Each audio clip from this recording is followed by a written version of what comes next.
Right guys, what's happening is most of you know I have a shop on Sauchiehall Street. I'm sure most of you have maybe a bit sick of hearing about it. Hotspot just outside Savoy. I worked there before as a manager and then took it over just before COVID kicked in. So it's not been the best start, but we've sort of tried our best to keep going, keep people in jobs, and we've looked around as Sauchiehall Street just gets worse and worse. Quick history: in 2018, we had the nightclub with fire, which took away Victoria's nightclub and the surrounding like Grieve Sports and the Chinese restaurant. And then about 14 weeks after that, in June, I think it was June the 14th, 15th, the Glasgow School of Art went on fire. So we were stuck literally between two cordons. And it was difficult, it was hard. A lot of businesses gave up. A lot of people were like, nah, they didn't have a choice. There was no people coming to the street. But we sort of managed to get through it. We said at the time, and I say we as a collective of businesses, we said at the time that with investment, it would take about 10 years for Sauchiehall Street to recover and get back to the busy shopping precinct as it once was. But without investment, it was really, we didn't see a positive outcome.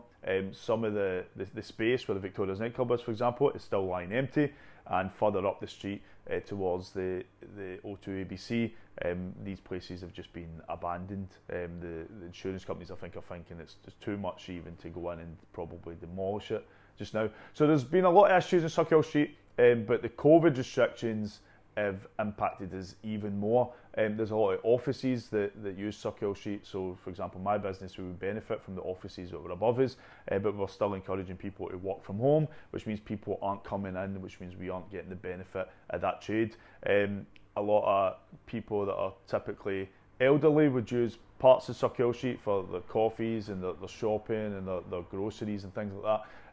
They've been encouraged to stay home and maybe more shopping more local, and that's kind of a worry as well, because people did sort of, it was a social aspect, coming to Sauchiehall Street, sitting in the bars, meeting up friends and things like that. There's a few worrying stories coming out of some of the customers that we know, including people really suffering bad with their mental health and depression as a result of maybe not getting out and seeing friends. So that's obviously an issue because of COVID, but we went into COVID in a really bad head start.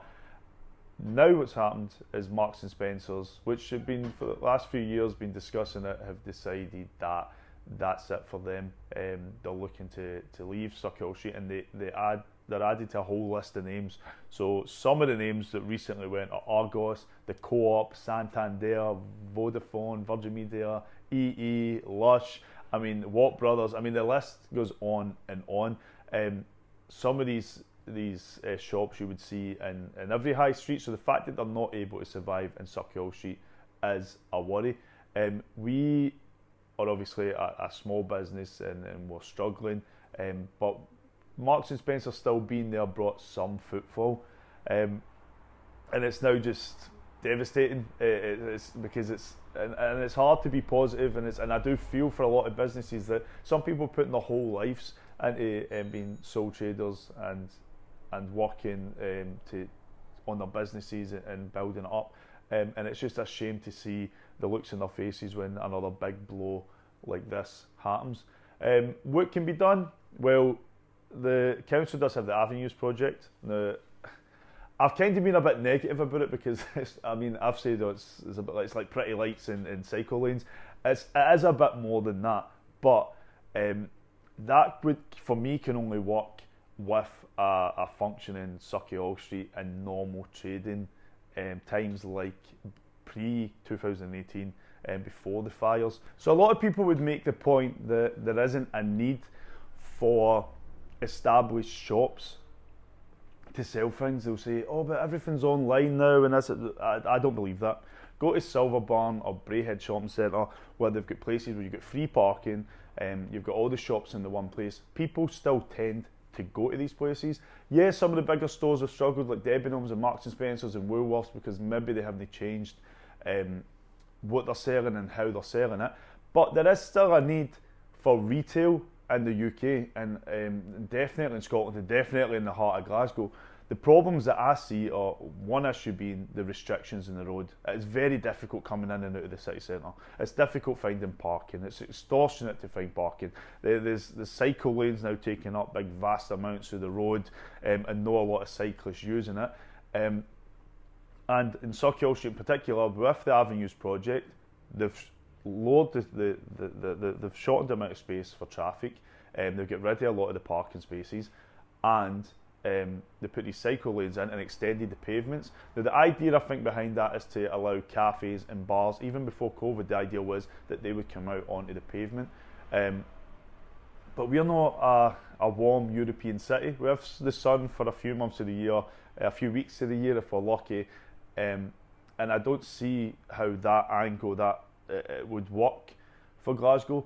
What I think should happen, especially across from McDonald's where you had the Victoria's nightclub, is just flatten that whole area out, get these shipping containers, install them, and have like a whole street food sort of area where businesses can go in, sell food, encourage people to come to the area, really like change it up a bit. You've got places like the Savoy Shopping Centre, which has struggled for years, let's be honest.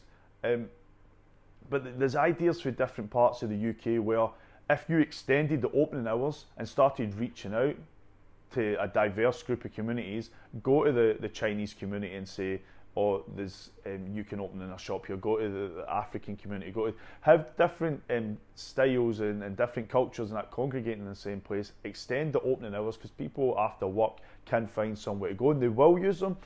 A lot of these communities are still very, very much family orientated and they will spend time with their family and they will go and spend money in places where they feel comfortable. I really think we need to look at the whole street and speak to businesses and definitely speak to landlords. I mean, they still think it is back in the 1990s where you can make a lot of money in Sauchiehall Street. And that's not to say that's not true, but it is more and more difficult now. There is like for example, Kokoro that opened up the Japanese food place. They're busy. You can see that if you find a sort of niche market, people will come and people will travel there to get the food.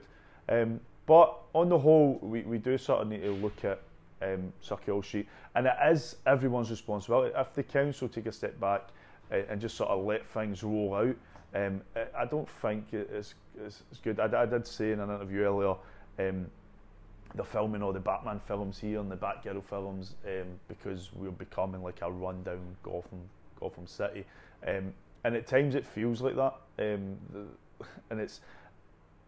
I don't have all the answers, but when we've been pointing out things for years and not really seeing anything sort of progress, it is frustrating, and the only option sort of left is, well, do you know what, let's just shift out and move somewhere else, and that's after you put time and work and effort into try to build a business and meeting customers, and you do feel like you're abandoning them. But if these big names can't hack it, then God knows how we're surviving. So anyway, that's my thoughts on it. If you do have your own opinions or you do disagree, give us a shout or comment below. Until then, I will see you very, very soon. And keep supporting small businesses and even the big businesses, because if you don't come, then they won't survive. There's no point crying about it when they leave. But until then, take care and God bless everybody. Peace out.